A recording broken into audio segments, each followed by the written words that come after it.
All right, ladies and gentlemen, welcome to class. Today's lesson is going to be on how to make your puzzle pieces using 3D design software. The 3D design software we're going to be using is called Tinkercad. It is a free 3D design software that will work on any computer that has internet. So I'm going to get started. The first thing I'm going to do is I'm going to make sure that I am logged into my internet, logged into my mail. Oh, yep, I'm logged into my email. We don't need to read it. We just need to make sure we're logged in the first time. Then what we're going to do is we're in Tinkercad.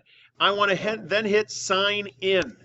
Now, it's going to ask me for a password and a username. We're not going to pay attention to that. We're going to click More Providers.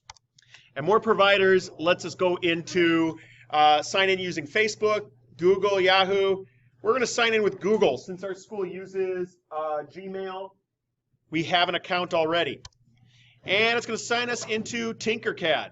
It might ask you the first time for some more information. It might take you to some lessons. You'll just want to exit out of those lessons. And you should get a screen that looks similar to this. You're going to click Create New Design. Now you can create a new design with Beta. I'm just going to create a new design. It's going to be a lot easier that way. And now I'm in the basic Tinkercad view. Okay? And this is the work plane. And I can right click to move my work plane around. I can also use the arrow keys up here to move my work plane around to get different views. And by default, they put everything in isometric view, or actually perspective view. We're not going to worry about that too much. We want to make our shape. So here's how I make my puzzle shape. It's very simple. I'm going to drag a box in, and the box is located here on this menu of items. The geometric menu is the easiest one. And if I click the edge of this box, you'll notice it tells me that it gives me the dimensions of width and length. And if I click on this box, it gives me height. And I can rotate this and move this around. I can even drag this up or down to choose its height of this shape. Now, we're making our puzzle box, and our puzzle box is just a series of cubes, right? A series of cubes grouped together. So we're going to make that. The first thing I want to do, though, is make my cube a very specific size. To make it a very specific size, I drag my ruler in, and it gives me all of this math, right? And this math is all the math involved about where this box is and what its position is. I'm worried about these numbers. This is the length, width, and height. I'm going to change each one so they are 15 millimeters high, 15 millimeters wide, and 15 millimeters long. And now I have a box of a very specific size.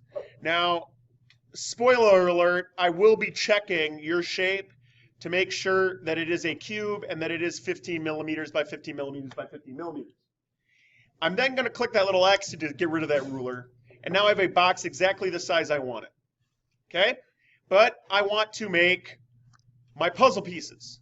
So what I'm going to do is I'm going to click that box, and I'm going to click Edit, and I'm going to duplicate.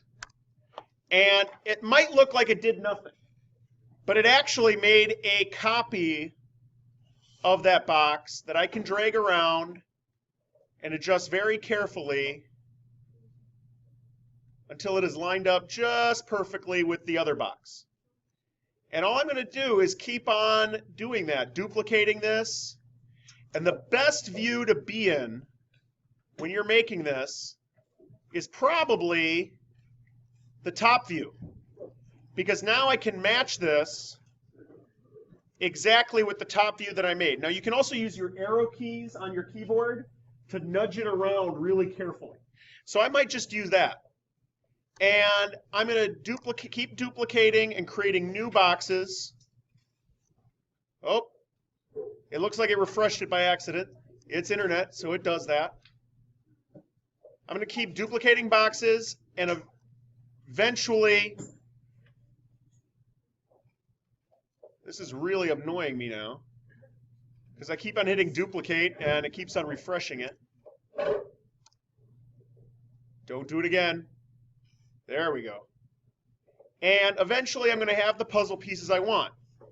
And again, I'm going to be going up here and double checking my quality that everything lines up just perfectly. And if you're not sure about whether things line up, what you do is you hit the Shift key and select 2 items. This is an important tool. Shift key and select 2 items. And I use this button called Adjust and Align. And what the Align button does is make sure that my shapes are aligned just perfectly. Okay? It looks like these are aligned pretty perfectly. I don't want them to move around again. I don't want them to get monkeyed. So what I'm going to do is select all of these and hit the group button. And now it makes it into one shape. And once my puzzle piece is exactly the way I want it, made into one shape, I am good. I am successful. Okay? Now, one of the parts of this lesson is I'm going to ask you guys to send me a picture of your puzzle piece. Okay? Send me a picture of your puzzle piece. Here's how that's going to work. You are going to click on Tinkercad once you're done. Well, first I want to hit that I've saved it. Okay? I'm going to click on Tinkercad. Oh, and I probably should change the name of this design. So I'm going to hit Properties, and I'm going to call this my puzzle. And I'm going to include my name. And I've saved my changes.